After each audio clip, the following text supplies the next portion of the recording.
Good morning, everyone. I hope I'm loud and clear. Welcome to this other episode of our Thursday webinar series. And my name is Kevin Nyangweso. I'm the head of sales at Keton Consulting Limited. Today, we want to share insights on how we can reduce lab errors. We want to share pre-analytical insights and post-analytical insights. We're not going to delve much into the analytical insights. Our main focus today is on the pre and the post. How do we reduce the risk of giving out a wrong report? So our presenter today is Madam Jane Kaniki Mwanda. Madam Jane Kaniki is the head of laboratory quality assurance, or the quality assurance manager at Avenue Healthcare Group. So Jane is a seasonal medical lab scientist and a quality manager who has worked in implementing ISO 5189 2022 across the various Avenue labs, and also implementing risk assessment measures to just reduce the risk of releasing wrong reports. So this is supposed to be an engaging session. We need to share feedback from what we've done as various labs in just reducing the errors or the risk of releasing wrong reports. So I would invite Madam Jane to go ahead with her presentation. She may also introduce herself in the best way that fits her, and then she can take it up. In case you have any question, you can put it in the chat box, or you can be able to just wait during the Q&A session. You'll be able to raise your hand, and then we'll be able to give you the microphone and be able to ask your question.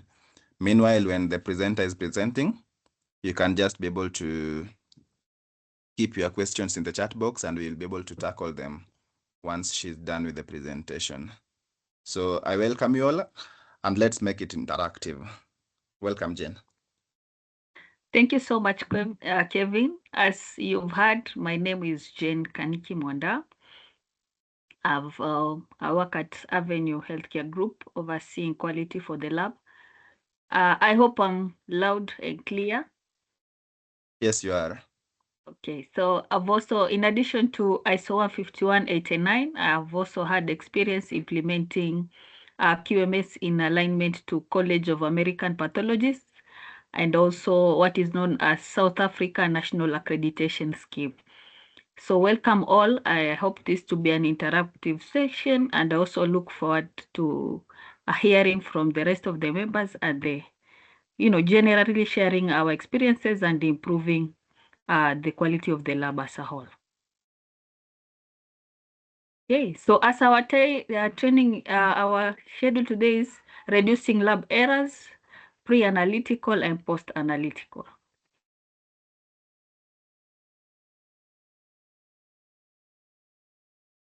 Okay, so this is the total testing process. The total testing process starts from when the physician thinks of a test, decides to make an order, then a sample is collected, in some instances transported from one site to the other, or transported from where it was collected to the actual testing lab. And then there is the preparation step. This is where you're doing your centrifugation and the separating and aliquoting as applicable. Then there is the analysis. Then there is the reporting and interpretation. So all that, the total testing processes encompass pre-analytic, analytic, and post-analytic. Okay. So first, before we even delve into the type of errors and what happens and how to mitigate them, first let's look at what are the consequences of the lab errors, because it has been most of the 70% of lab decisions, of clinical decisions, are based on the lab results that we have produced. That is what the doctor will use to make a clinical decision. So once there is a lab error, then there's also increased risk of misdiagnosis. There's increased risk of inappropriate treatment decisions. There's delay in diagnosis and patient management. There's potential for serious adverse event, including patient death or permanent harm. There's a lot of, in fact, once you release a wrong result, especially in this digital era, where you are one tweet away from trending for the wrong reasons, then you have loss of, you are staring at potentially loss of clinician and patient trust. Then there's the increased healthcare costs due to extended hospital stays, because maybe this person was to be discharged on that day, or they were to be admitted or not be admitted because of a lab error that was unintended. This a patient ends up either prolonging their stay or missing out on critical treatment that would have been timely.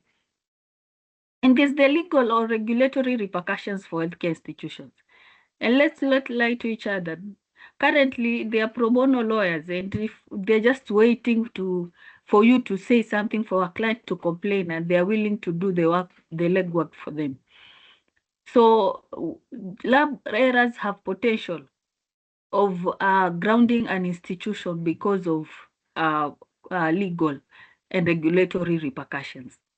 Then there's reduced lab efficiency and increased workload from error correction and retesting. Because anytime there's an error, you have to go back, dig back.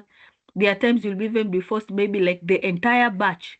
During that time the error was picked, you have to redo all those tests at the cost of the institution, and also those are additional hours which probably should have been resting and recharging, but now you're here troubleshooting. And especially, I didn't put it in this, but there's an article I came across recently that reads about, it talks about the second person in a sentinel event, meaning you have released a result, later on you realized it was as a result of a human error. Then fortunately or unfortunately, it also comes to you that you've realized this patient fortunately passed away or has a permanent disability because of that. So you become the second victim, in that it was unintended, but a point of view, you start feeling guilty. So even apart from being the errors harming directly or indirectly other third parties, even you, the personnel who maybe in one way or the other has been involved in the testing process, you might find yourself doubting what you've been doing going forward. Okay, so we shall dive right to the pre-analytical phase. So when you look at the pre-analytical phase, it's attributed to 60 up to 70% of the lab errors occur at this stage of testing. And most of the times you'll find that this process is majorly outside the control of the lab. And most of the processes, because it's sample collection and all that, it is still a manual process. And it involves multidisciplinary personnel. And that's why you can see, maybe that's why recently KMLTTB started on the bandwagon of even pre-analytical is part of lab and it should only be handled by lab technologists. However, regardless of whatever processes are being put in place, we need to remember that even the pre-analytical phase, at the point of sample collection, sample transportation, regardless of who is handling it, it is still counted as a lab process. There wasn't much data for labs in sub-Saharan Africa in terms of their error rate, but I was able to gather some, and you can see that in Northern Europe, most of the Northern Europe is among those, majority of those labs in that region have implemented what is known as total lab automation.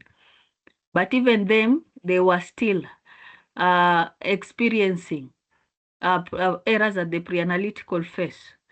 And mostly it was mistake in the filling of tubes, inadequate anticoagulant ratio, and then it was followed by patient misidentification. So when you compare the proportion of pre-analytic errors versus post-analytic errors, it is 4 to 5 times higher. So this is an area that we really, as a lab, have to, get up and step on the plate and, let's say, steer the conversations and the policy, not just in the lab, but across the institution,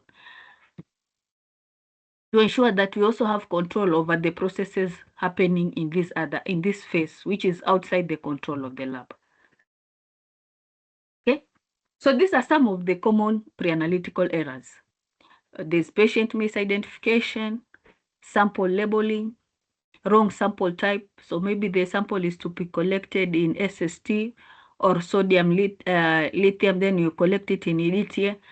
Those are some of what is meant by wrong sample type or long collection tube. Then there's the insufficient sample or inadequate anticoagulant blood ratio.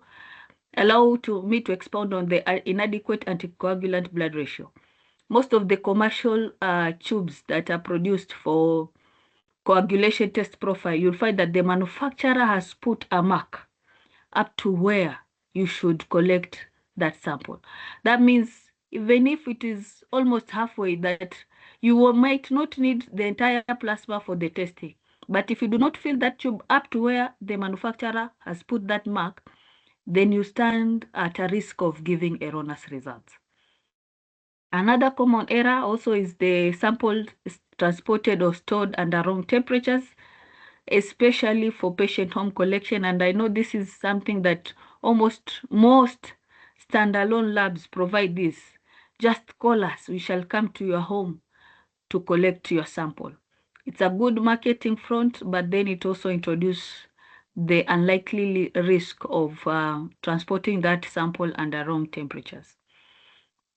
Then there's the lipemia, hemolysis, turbidity, ecteric samples.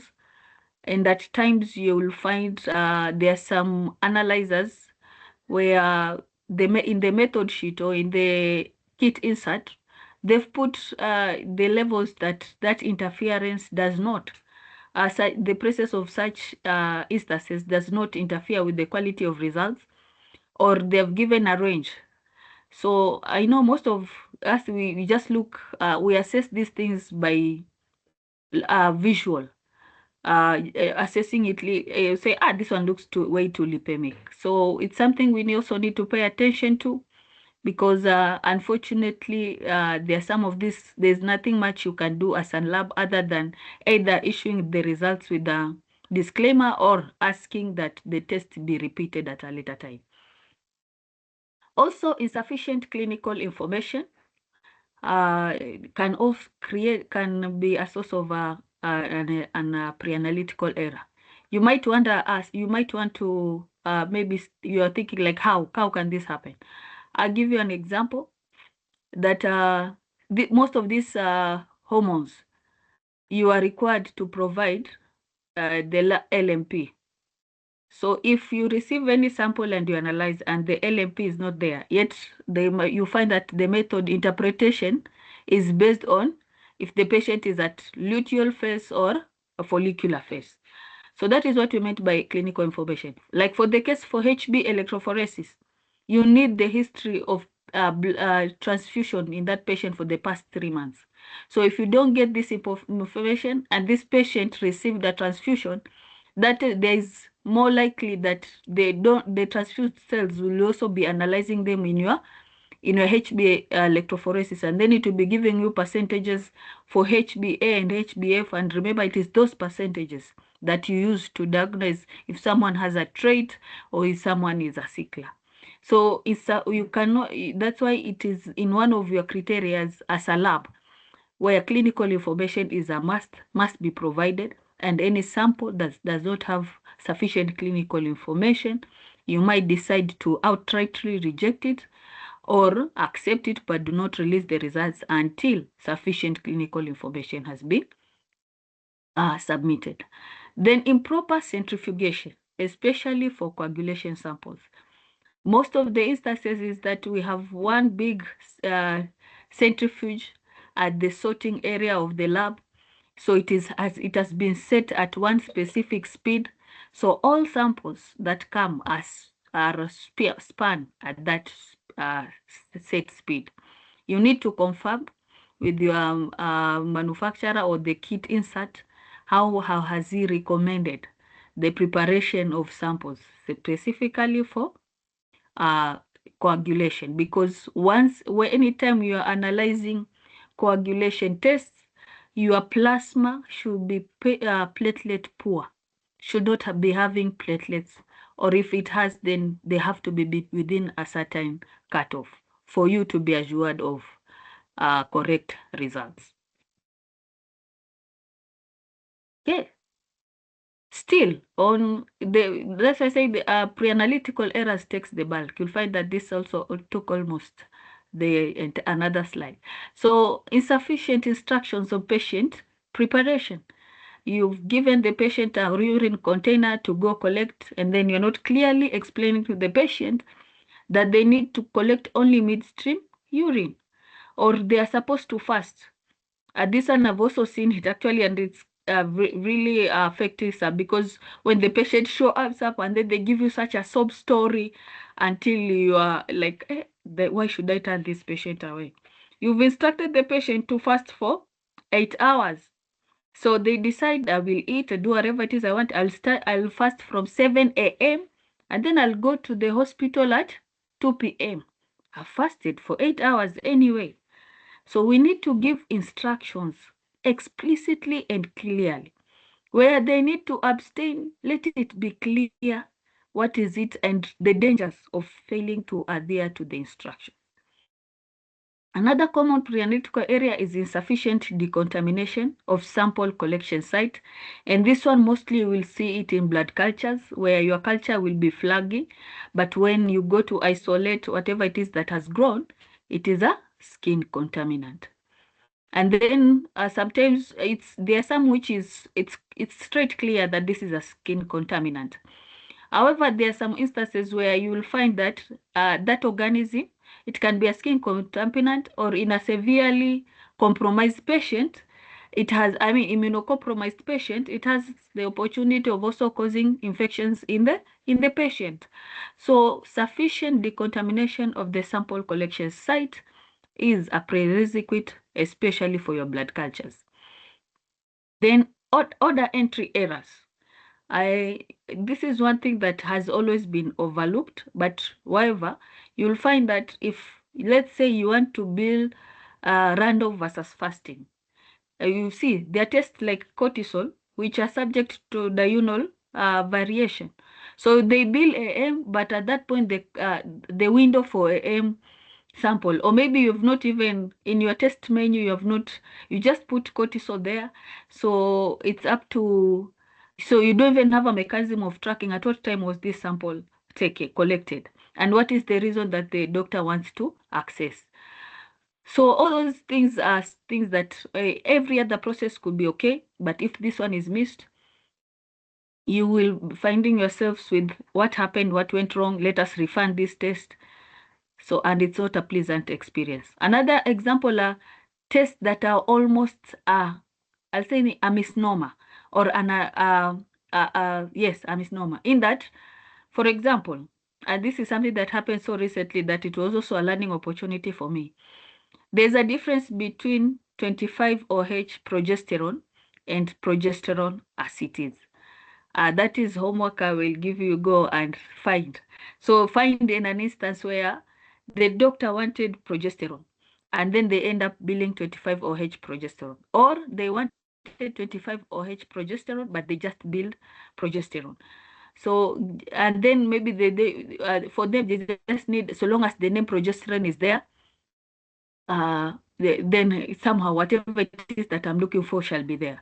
So it's good when you have such tests, they are supported by the interpretative comment that you will release your results with, so that it is clear to the clinician what is it that they are looking at and how to interpret it.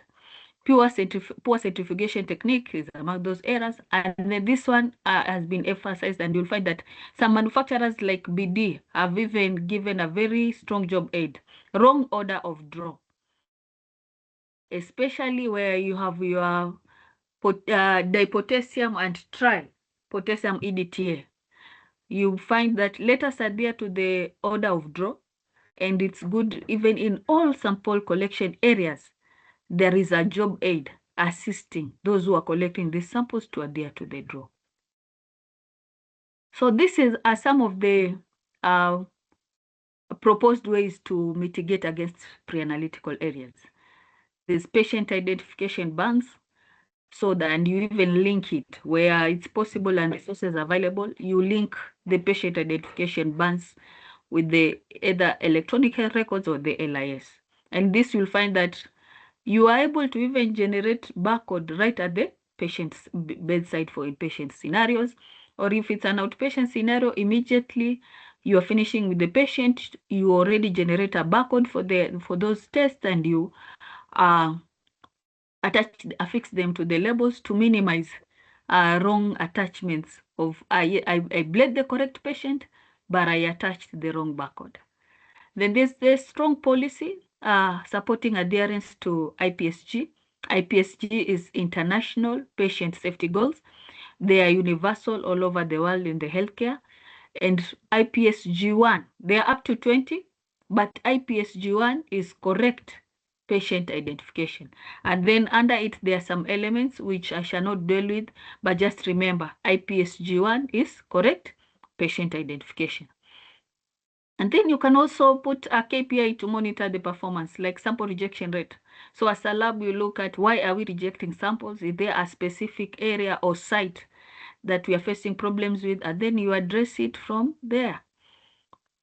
Then proper instruction and patient preparation. You can even issue slips with the instructions written in a simple language, so that while you speak to the patient, but you also give a slip to tell them, go and make reference to these instructions before you collect your sample. Then you can standardize sample collection and labeling instructions, so that if, regardless of which staff is collecting those samples, regardless of whether it was a lab personnel or nurses or any other, or the doctor collecting the samples, the standard or the elements of labeling are the same across the entire institution. Then there's also the proper training of staff, collecting, transporting. You can be doing competency assessment and also adequate orientation.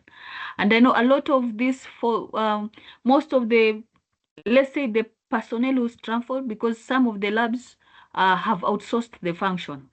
So they have put it, the burden of training and adherence to the transporting requirements to the third-party company. However, remember, the best way to approach this is to make sure that the contract that you sign with the company that you have outsourced this function to clearly stipulates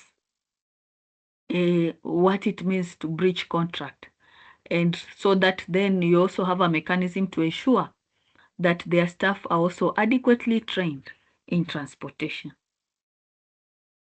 Okay, so now let's move to the analytical phase. I will not dwell much on it, because with automation and all these things, they are very minimal. However, they should also not be ignored. So they are always less than 10% and with decreased frequency occasioned by automation and adherence to accreditation requirements. However, these are some of the errors that are encountered at the analytical phase. Failure to calibrate the system, or you calibrate, the manufacturer has said calibrate every 7 days, regardless of whether your QC is passing or not. You'll find that there might be that temptation to say, see, the QC is okay. And then you continue testing up to until when the QC starts failing, that's when now you decide to troubleshoot by calibration. If the manufacturer has said that you calibrate every 7 days, please calibrate every 7 days, or find another method that does not have stringent requirements on calibration. However, you cannot circumvent manufacturer instructions. What happens is that, yes, your QC could be passing. However, you will find that there are patient samples which are near, especially for those tests that rely on a cutoff. So you find that if your calibration is not up to date, you might release erroneous results, especially near the cutoff, or what is known as near the clinical decision levels.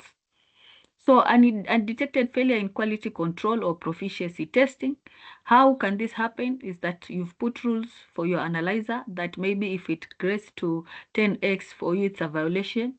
So then in the process of testing, that 10x rule is not investigated. You might find yourself also at error. There's poor preparation or handling of reagents, especially for those reagents where you are required to reconstitute and your pipette is overdue for calibration or calibration verification. So even how you prepare your reagents, how you store your reagents, how you instructions on loading the reagents onto the analyzer might affect your result, the quality of your results.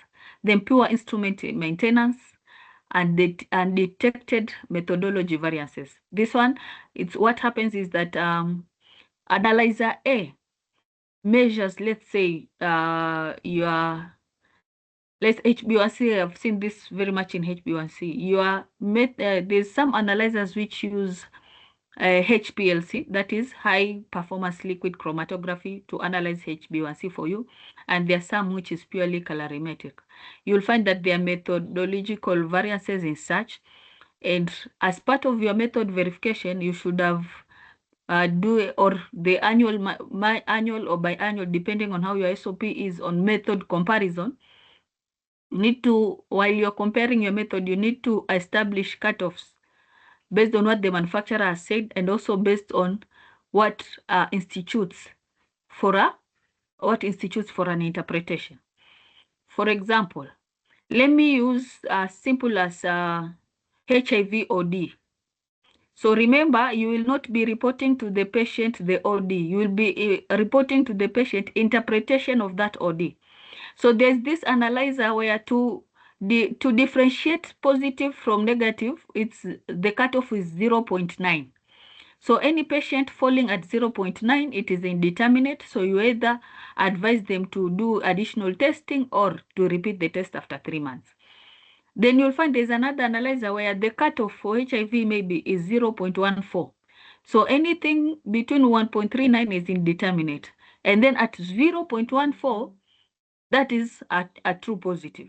So if you're comparing these two analyzers next to each other, you are not looking at the OD, or you're not looking at the allowed error. What you'll be looking at is the final interpretation. Are you putting this patient in the same category regardless of the methodology used and the cutoffs that the manufacturer has? So these are the things when, especially when you're getting a backup analyzer for your main machine, you need to be looking at. Then there's the dilution pipetting errors, then releasing results outside the analytical measurement range of the analyzer. I know sometimes the clinician will insist, especially for hormones or for markers that for the not hormones, but for those cancer markers, they want to see exactly how the disease is progressing. However, the manufacturer has said anything less than 5 cannot be measured, or anything greater than 500 cannot be measured. So, and then you'll find when you look at the when you look at the method insert, there are some instances where the manufacturer has provided the maximum dilution factor that you can do on that sample while you are releasing the result. So there are instances where you might dilute the sample up to until you get an accurate result. But by that, I mean, you get an actual result, that is a number. But when you multiply it with the dilution factors, you find that it is outside the linearity or analytical measurement range. So you need to have clear policies as a lab to decide for tests which are outside the analytical measurement range. Are you releasing the results greater than, and you leave it at that? Or where should you be giving, you have to give an actual digit, then you need to say the maximum number of dilutions that sample can undergo, or look at what does the manufacturer recommend concerning reporting results outside the AMR. Then there's the undetected or unaddressed interfering substances. I know the most common one is hemolysis with potassium. However, you can see that there are some tests which are being affected, especially by medication that the patient has taken. And a lot of this information is in the kit insert, but at times we tend to glaze over it because, of course, you don't have the resources to go disputing or agreeing with what the manufacturer has stated. So the best advice is look at what the manufacturer is saying concerning interference substance and find if there is mitigation against it, for or against it, and implement policies as in regard to what the manufacturer has recommended. Yes, so this is how you mitigate analytical errors: sufficient training, orientation, acceptable curves, verification of reagents, and lot-to-lot consistency. One of the other things, you can also have use of analyzers which have a QC lockout mechanism, and a lot of the analyzers that are entering the market right now, including even POCT devices, have a QC lockout mechanism.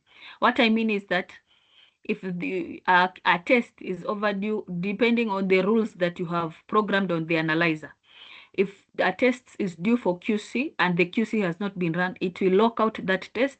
You will not be able to analyze any sample of that analyzer unless you address that overdue QC. If you've run your QC and it has failed the same, it will lock out that test until you troubleshoot and you have a successful QC run, and that's when it will open the test for you to be able to analyze.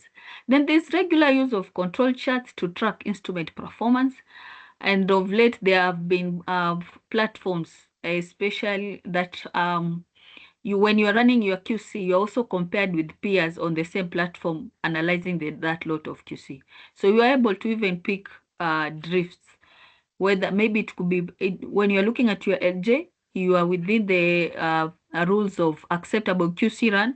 But when you are comparing yourself with the peers on the same platform, you find that there's some drift or bias somewhere. So you're able to address these issues way before something goes wrong. And that's what is meant by adopting a diagnostic lab management software. There's also something known as delta checks, where your LIS is integrated into the analyzer, whether through a middleware or directly, depending on the capabilities of that analyzer. It can run, there are some analyzers which are capable of running a sample, or if you have that interface middleware, you will run a sample today, especially for inpatient, and then it will pull up for you data for the previous run that had been analyzed on that analyzer. And then you are able to see if there's any variances in the results, and you're able to see, is it an acceptable variance or not?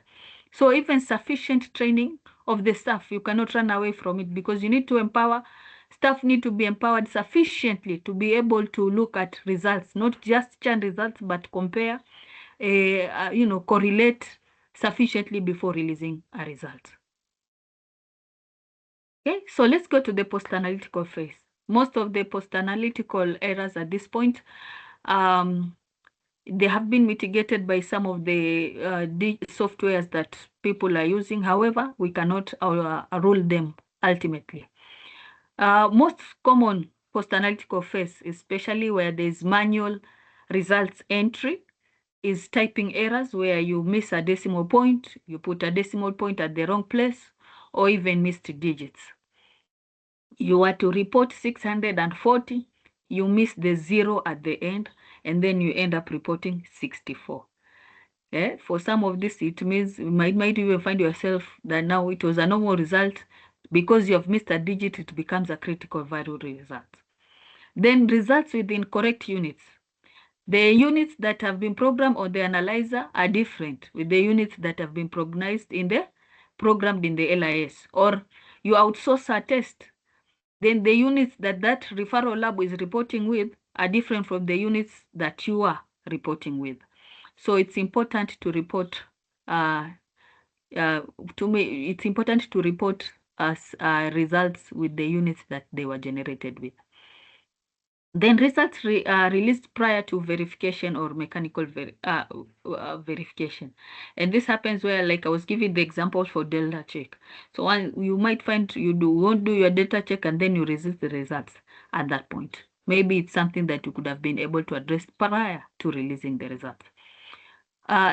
You have done the correct thing, you have released the accurate results. However, that result has not reached the requesting clinician within the acceptable timelines.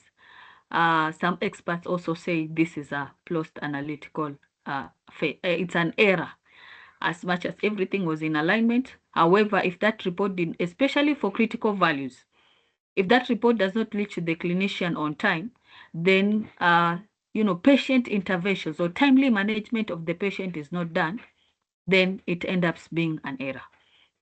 Then tests not performed as requested.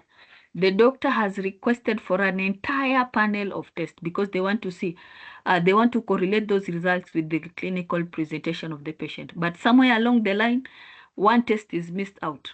That is also R. Or it was done, but it was not reported. That is also classified as an post-analytical phase. Then prolonged TAT, and then this one, and is something that with ODPP being vocal and strong as it is, it's something that each lab should watch out for. Report sent or shared to the wrong patient or location. This patient is in ward A, the report is going to ward B. Then the ward A are saying, we don't have reports, we don't have the results for this patient, leading to prolonged patient intervention. And we said one of the major consequences of lab errors is prolonged patient stay and unwarranted treatment, and also unwarranted healthcare costs. So this is what one of the ways, this is how you mitigate your post-analytical errors. Instrument interfacing to reduce manual results entry. Then you can flag abnormal or critical results for immediate reviews. So where you're using a strong LIS, you can even automate reporting of critical value alerts. Then mandatory results verification. You can also introduce a second independent verifier, especially for those tests that maybe you cannot run away from inputting them manually in the LIS. And then standardized reporting workflows. You cannot run away from SOPs that are clear, definitive, and anyone who is handling that process, regardless of whatever rank they hold in the lab, they have to adhere to that SOP. And for those that are using diagnostic lab management system, and there's so many in the market, you can put automated validation rules that you merge from the analyzer with your LIS to minimize instances of human error, and also minimize instances of releasing unintended reports. So these are the strategic priorities you can implement as a lab. Automation, strong SOPs, quality management systems that are robust, and making decisions based on data, and continuous monitoring. You do your KPIs where KPI is not meeting the KPI is not meeting the acceptable benchmark. You put action plans to address that before it happens. That is it. I've come to the end of my presentation. Thank you all for listening. Of course, in the era of AI and things being, I had to show where some of the sources I used while generating this presentation.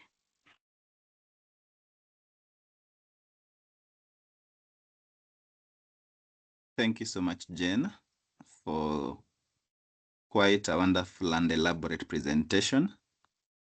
I think those are key insights. You've tackled the consequences of lab errors, the common pre-analytical and analytical and post-analytical errors, and how we can mitigate them, and our strategic intervention areas so that we can reduce the lab errors that we have.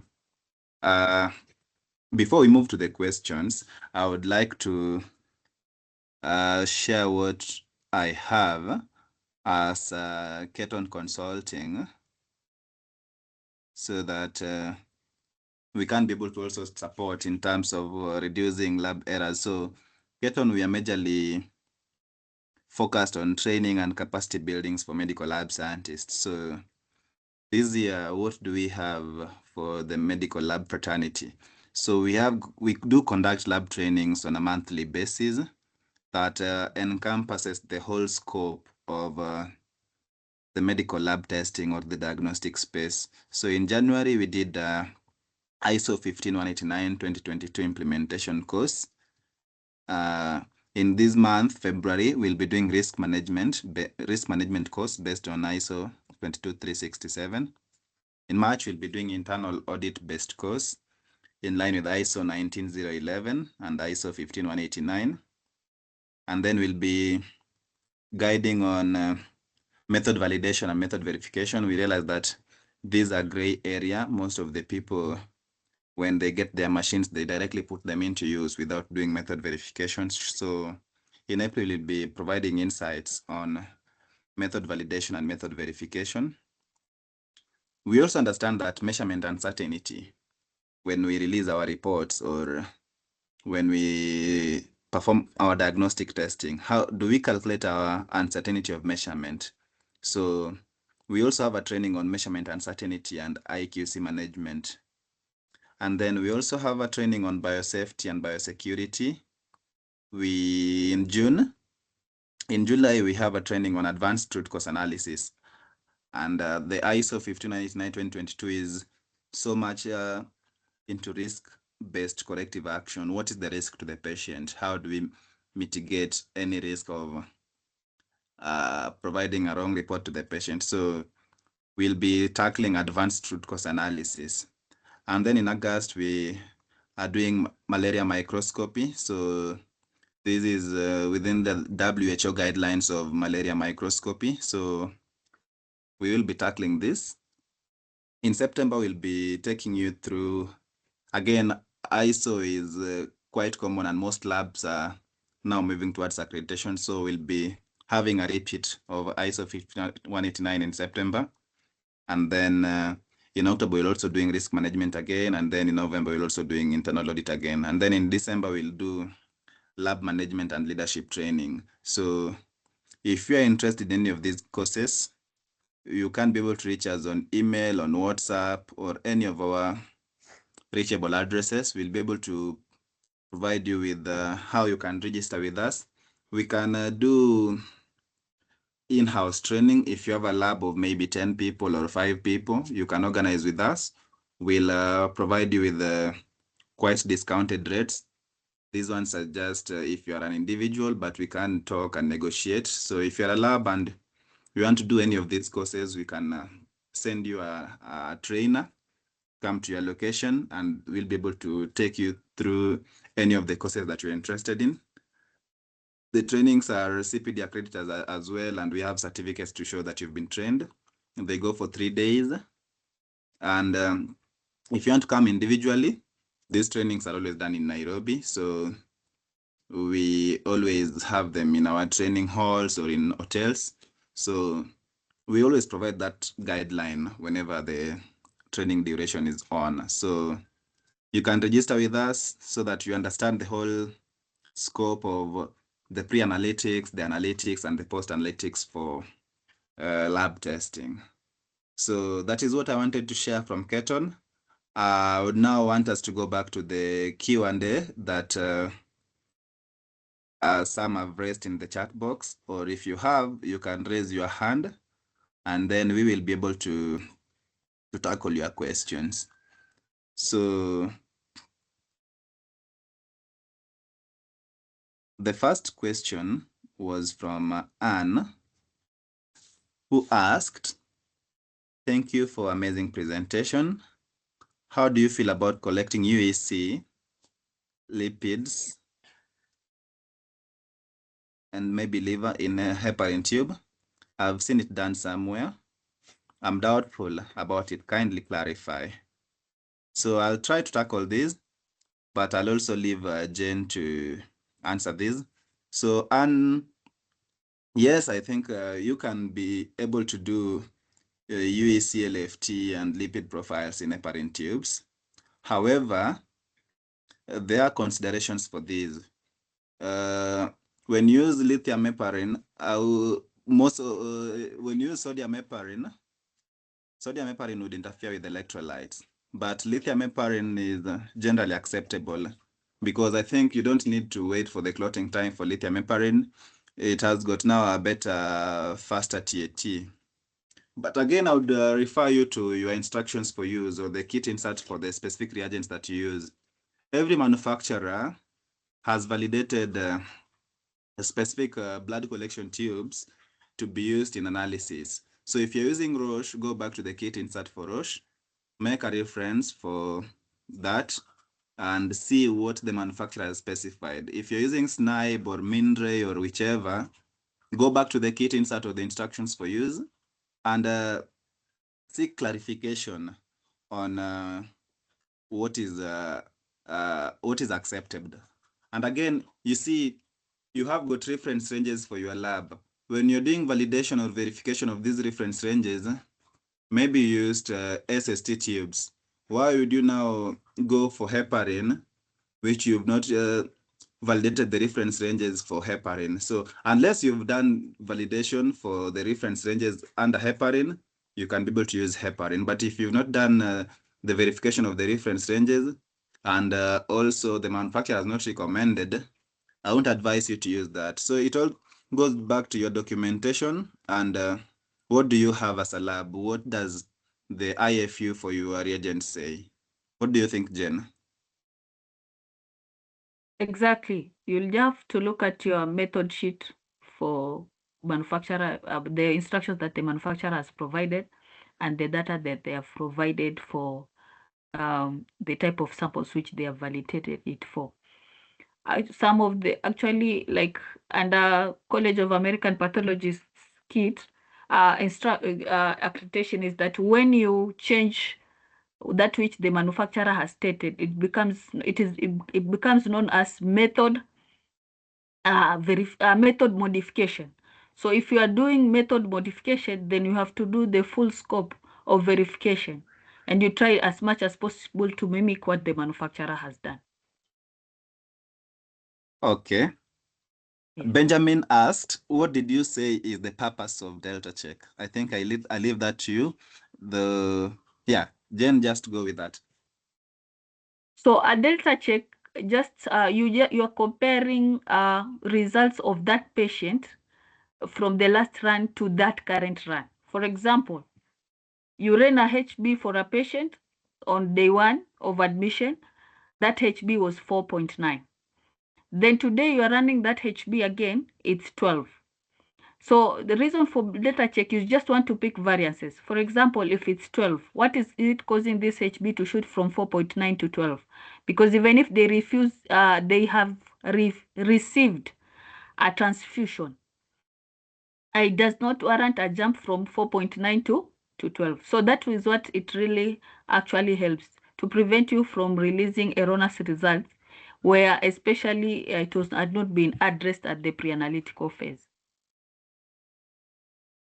So Benjamin, when you're using softwares for LIS, when you're going to enter results, there are icons that when you click, you'll see the previous results of this patient. So like Jen has said, if the previous result of this patient, the HbA1c maybe was 5.2, and today you get a HbA1c of 12, it will really trigger your thoughts on why is this shoot. So you either have to do a recheck or do a recollection just to verify that this result is truly accurate before you send it out to the physician. So that is what a Delta check is. You just review the previous results of these patients.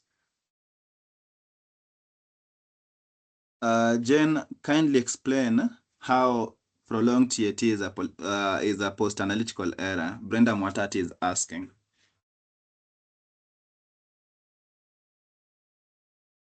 So remember we said that consequences of lab errors is delayed treatment.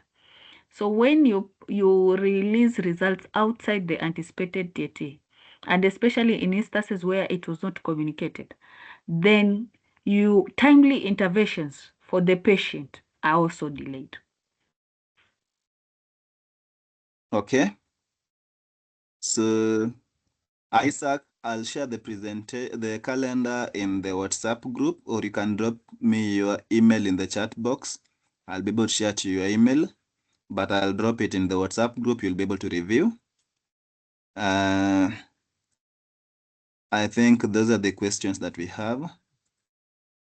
Edwin To says, a very nice presentation. At some cases, we see the insert gives you the option of using whole, blood, or plasma. Which one reduces the possible analytical sample? I didn't get this clearly. Jen, did you understand him? Edwin To. I think from my understanding, he wanted to, if the manufacturer has given options of using both, let's say he has given the option of using both EDTA and serum, right? Or I mean, both plasma and serum. So then there, maybe you'll be looking at what are the, before your sample is introduced to the analyzer, what are the special preparations required for each sample type? If the more steps it has, then the higher your chances of introducing user variability and error. So for me, I'll say if you are intending to choose between which either, look at which the one that has minimal preparation steps outside the analyzer and use that to onboard the sample type that you want to onboard. Okay. Juma Fred, great presentation, Jen. Most of the sample collection tubes are not able to be filled to the mark. How best can this be done, especially for high workload areas where a closed sample collection process is required? Jen? Yeah. I don't know, like are there, of course, yeah, this is something I have picked, but I've come to realize there are these brands which they don't even have publications. You go around just sourcing for publications where they have validated their data on interferences and you don't find any. I know it most of at times your finance department will be looking at, why should I buy a tube at 10 shillings, yet there's one in the market for 3 shillings. Please emphasize on the importance of pre-quality checks. So yes, I know they're in the market, but it's more of a failure to strict adherence on international requirements for the tube, and nothing to do with the skill of the person collecting the sample. Juma, just to indulge in this, you see, any component of the analytical process must be subjected to verification. And verification, the standard says that you must do lot to lot. And you understand that even sample collection tubes really affect the analytical result that you get. So whenever you get a new batch or from a new manufacturer, do lot to lot. And if it fails that verification, you have the data to reject. So there's no need of accepting something that is going to impact your clinical results when you actually know from the beginning that this thing has failed. So if it's not passing the sample collection criteria, you'd rather reject it from the word go. Okay, I think that is explained. Bonventure Diambo. Sorry, somebody is speaking. Let me mute them. Bonventure Diambo is asking, thank you for the amazing, sorry, I missed that.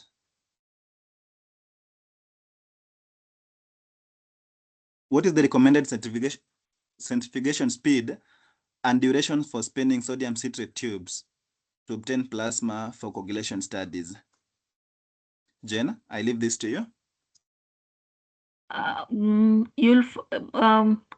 So sometimes it's affected by what is known as, I'm forgetting the name of this. Is it the width of your centrifuge motor? There's a term for it, I'm forgetting. However, the one that is mostly recommended is 4,000 RPMs for 10 minutes. However, you can do do a platelet count for your most analyzers can accept a sodium citrate sample. So do your platelet count, then analyze you centrifuge your sample or at 4,000 RPM for 10 minutes and then also rerun the platelet count from your plasma. You should be getting less than 10 actual platelets per times 10 raised to power 3. Bonaventure, I would also try to make you understand that even blood collection tubes do have instructions for use. So when you get a blood collection tube, get the instructions for use. The instructions for use will guide you on the recommended centrifugation speed and time. So different manufacturers would recommend, would make their own recommendations guided by their own validation data or verification data. So I would recommend that you get the instructions for use for the specific tube that you have, and then you'll find that guidance from there. Kennedy Liaka, some samples are potent for testing when the sample is at room temperature for some hours. Why the necessity for cold chain transportation then, if it can reach the lab within a short period like 1 hour? Jen? It's true. Actually, most of the analytes are stable up to 24 hours at room temperature, with the exception of urine culture and coagulation for APTT. However, if you have put it in your policy, then any other auditor will come and look at your documented process versus actual practice.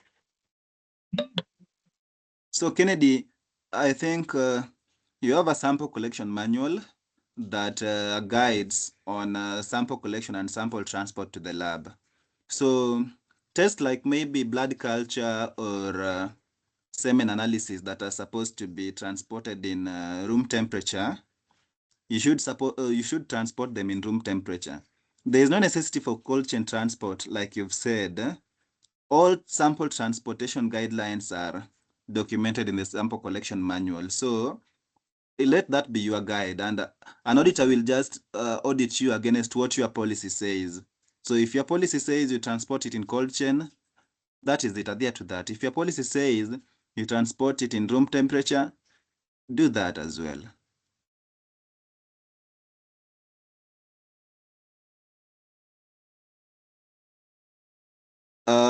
Jane Athman Ramadan Baya is asking, how do you calibrate POCT machines such as glucometer and HB meters which are failing IQC?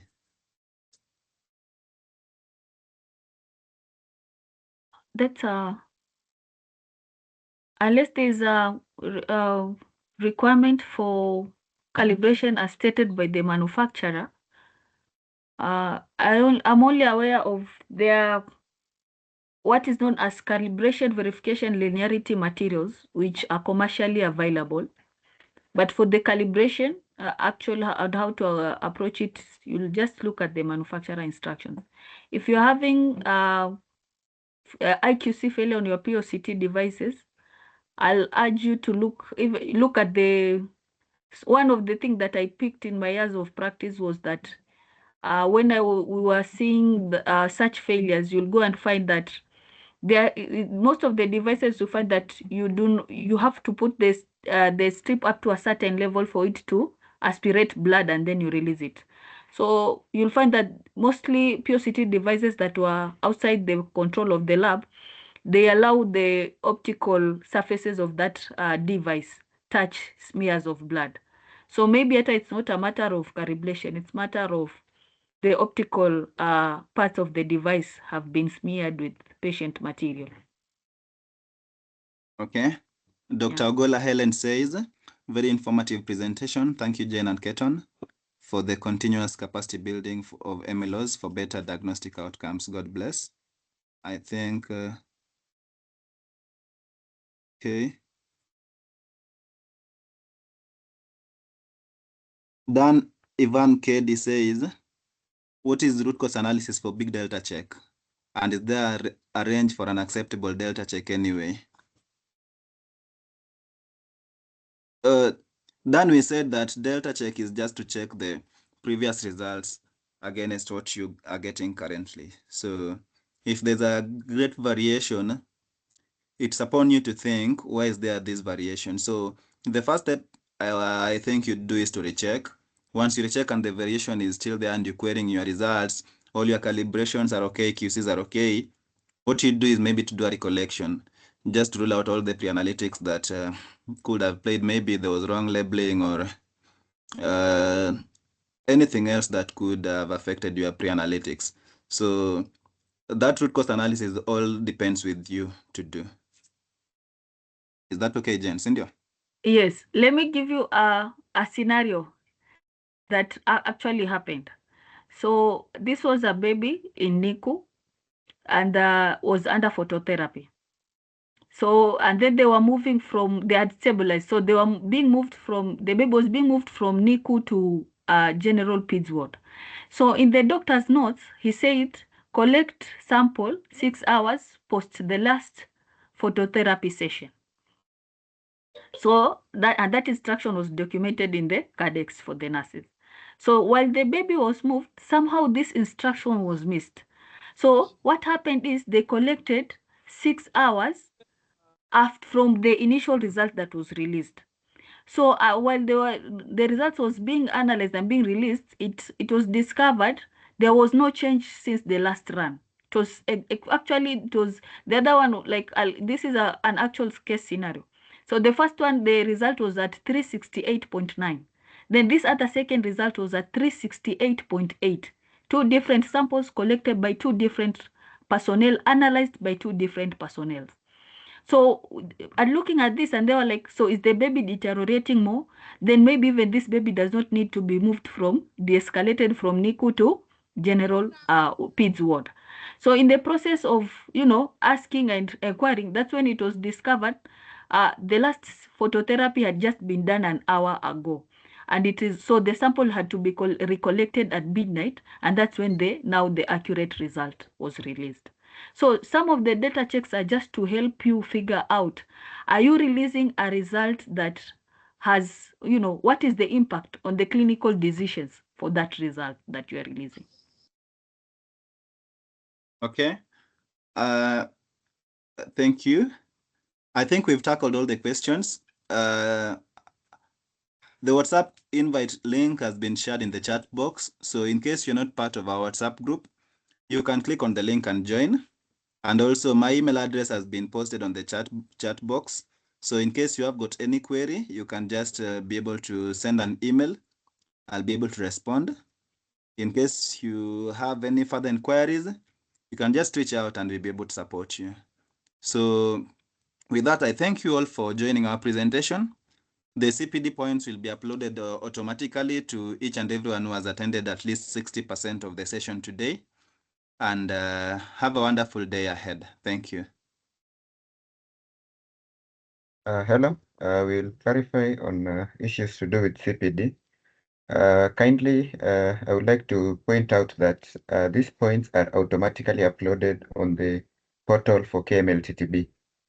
The challenge we are having, if your points are not uploaded, is either you typed in a wrong ID number or your KMLTTB number.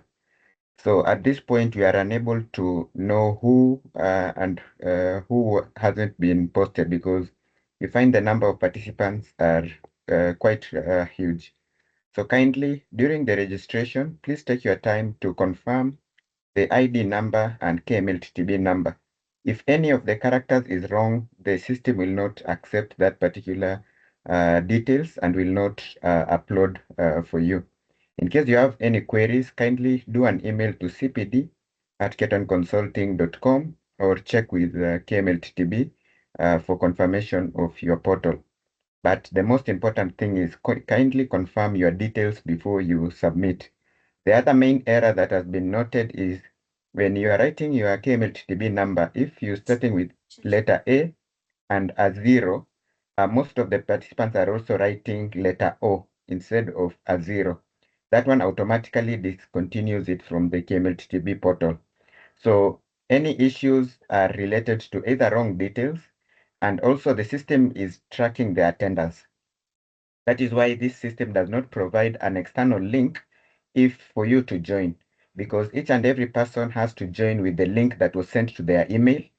This Teams will auto-track the attendance.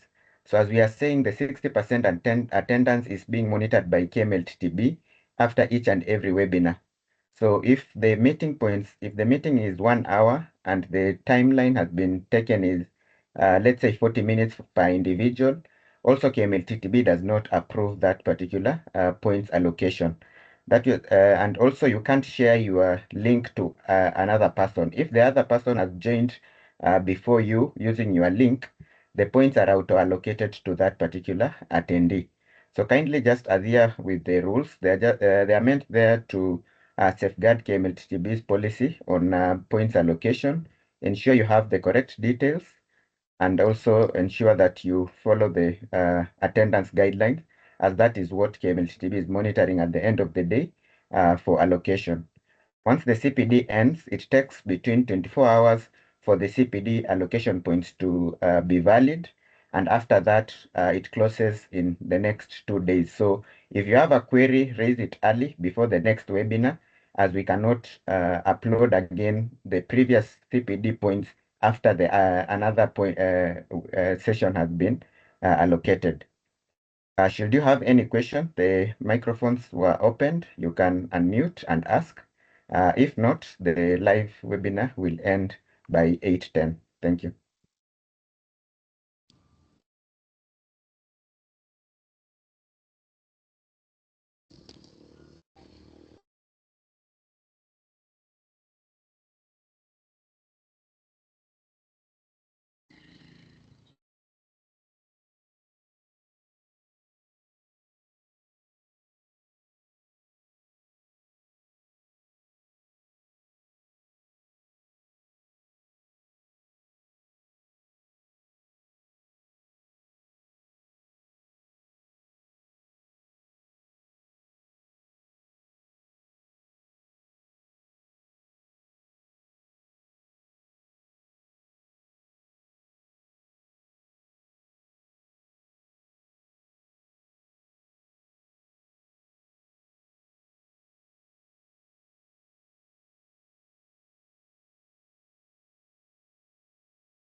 Nyangweso kwete.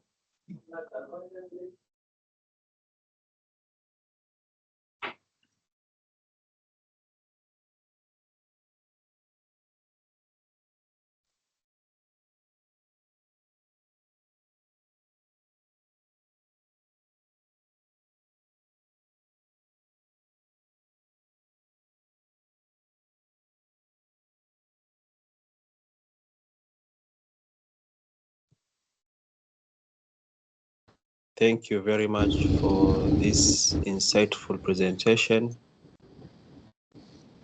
I'd like to appreciate the organizers.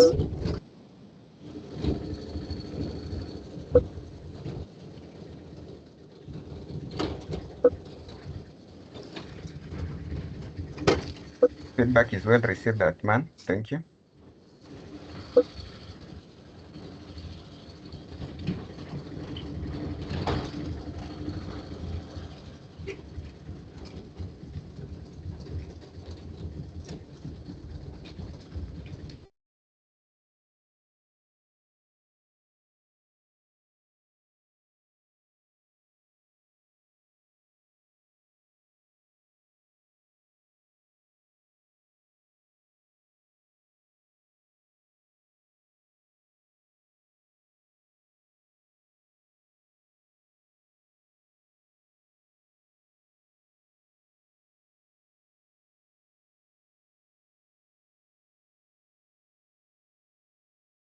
Thank you so much, the presenter and Keton, organizing such a wonderful educative session.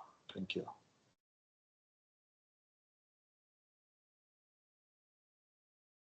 Thank you, sir. Feedback well received. Good morning, Kevin. Kindly remember to send for me or for us the schedule as I indicated in my email address so that I can escalate to other CMLC so that we can share with you their circle. Thank you. Thank you, Dr. Ellen. I'll be able to share with you this. I'll be able to share with you this in your email and your WhatsApp as well. Thank you. Thank you. Okay.